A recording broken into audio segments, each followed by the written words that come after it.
Le film de Deadpool et Wolverine est un succès parmi les fans, et nous sommes tous contents du résultat. Mais est-il vraiment si bon? Ou bien y a-t-il des détails qui auraient pu être améliorés? Ce sont des questions auxquelles nous allons répondre. Bienvenue à Charlital. Aujourd'hui, nous examinerons les aspects positifs et négatifs du film. Comme toujours, je vous préviens que cette vidéo contient des spoilers, alors vous êtes avertis. Prêts? Allons-y.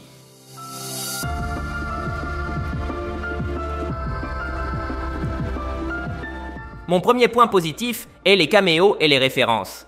Deadpool et Wolverine est un film conçu pour présenter des caméos, des références et des blagues basées sur des connexions avec la vie réelle. Nous le savons tous, et nous le savions avant la sortie.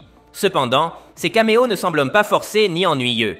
Deadpool essaie le personnage parfait pour plaisanter avec d'autres personnages, et situations qui seraient ridicules dans un autre film. La production le sait, Ryan Reynolds le sait, et il l'utilise très bien. Il y a des références incroyablement bonnes, par exemple, celle de Chris Evans en tant que Johnny Storm.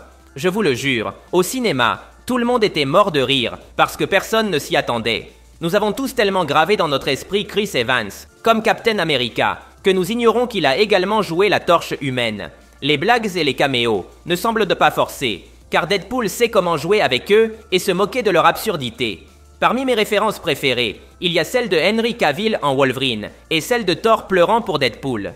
Une autre que j'ai beaucoup appréciée est celle de Wesley Snipes en Blade. Le voir à l'écran était une folie totale. Il nous dit même une phrase importante à son sujet. Il y a eu comme 5 Punishers, mais il n'y a qu'un seul Blade. Et ils ont raison. Blade ne peut être que Wesley Snipes. Le film ressemble à une balade nostalgique avec Deadpool comme chauffeur de bus. Mais bien sûr, ces caméos ne sont pas seulement esthétiques et vides. Ils apportent à l'histoire et nous en disent plus sur la façon dont Deadpool passe du point A au point B.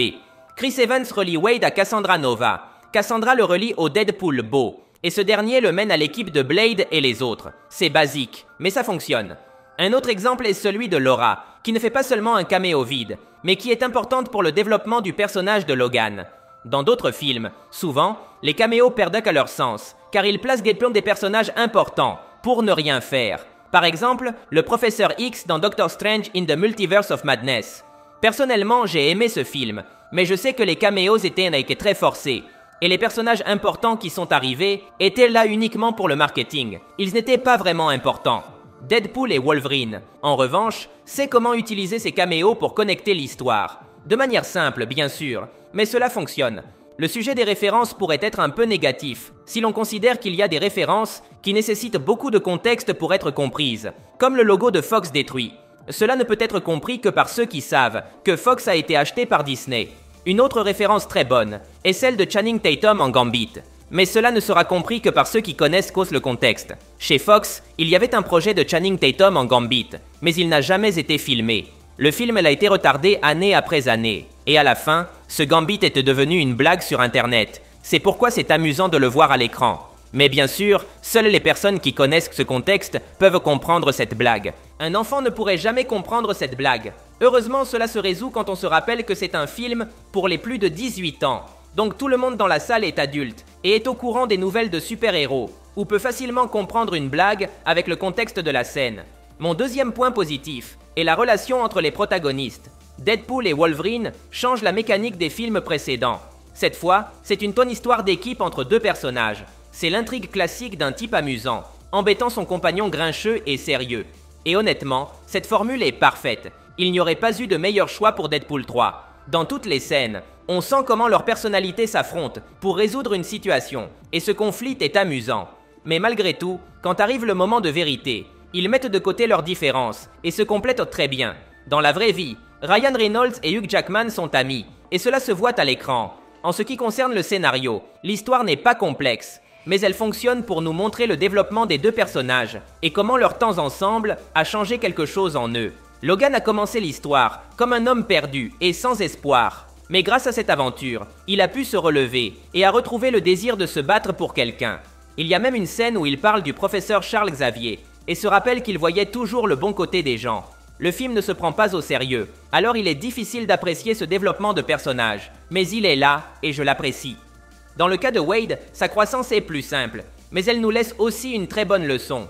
Il commence l'histoire en cherchant désespérément son destin, son but. Cependant, dès le début, il sait que sa famille est la chose la plus importante dans sa vie, au-delà de tout destin glorieux en tant que héros.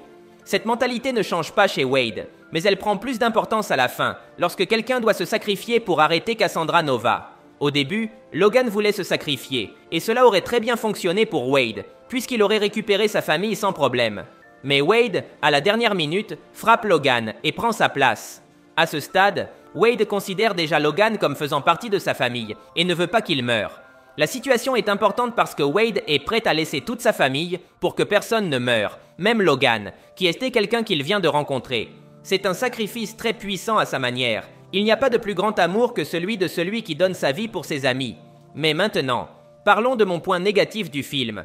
Il était difficile de trouver quelque chose, mais si je dois choisir, ce serait le changement de style de la saga. Ne vous méprenez pas, Deadpool est une saga qui a maintenu sa comédie et sa violence dans toutes les tranches. Ce troisième film ne fait pas exception. L'histoire est pour adultes, et cela se voit. Cependant, il y a des changements.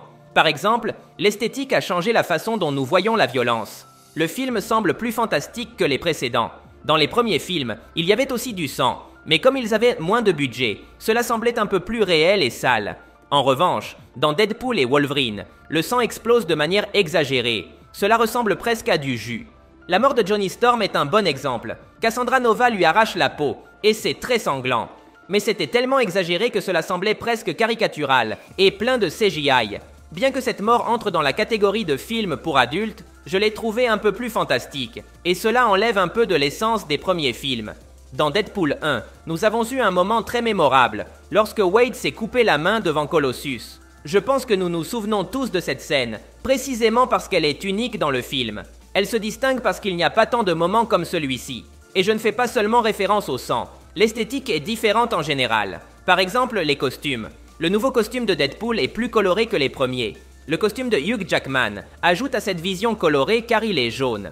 Les premiers films étaient également des films de super-héros, mais ils essayaient de frôler une esthétique plus sale et réaliste visuellement. En ce qui concerne l'intrigue, cela se sent également. Dans le premier film, il y avait certains thèmes qui semblaient de plus sérieux, comme le cancer de Wade.